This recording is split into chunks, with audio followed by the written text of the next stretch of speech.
Welcome to Burlap Teachers. Enjoy the video. You start now by choosing a clear reference and limiting your palette to control value. This simplifies the complex lace.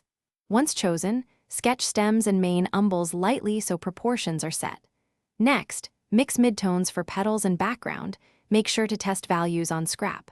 Block in large shapes with a round brush and cover background first to push the flowers forward. These first strokes establish value relationships, so work confidently, but keep edges soft where petals overlap. Once the block-in has dried or settled, refine stems and the radial structure of each umbel.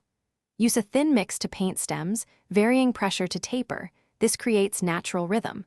Then, map clusters of tiny flowers as groups rather than individual petals. This keeps unity. Make petals by tapping with a small round or liner, alternating values to imply depth.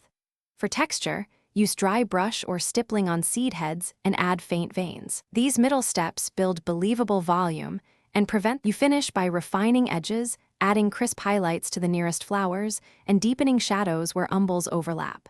Make sure to soften background edges and sharpen a few petals to create focal points. This contrast guides the eye. Once satisfied, let the painting cure before varnishing to protect it. If details look muddy, here's the key troubleshooting tip. Lift excess paint gently with a damp brush or blot. Then rebuild translucency using thin glazes. This recovers detail without overworking the surface. Thanks for watching. Consider subscribing if this video helped you.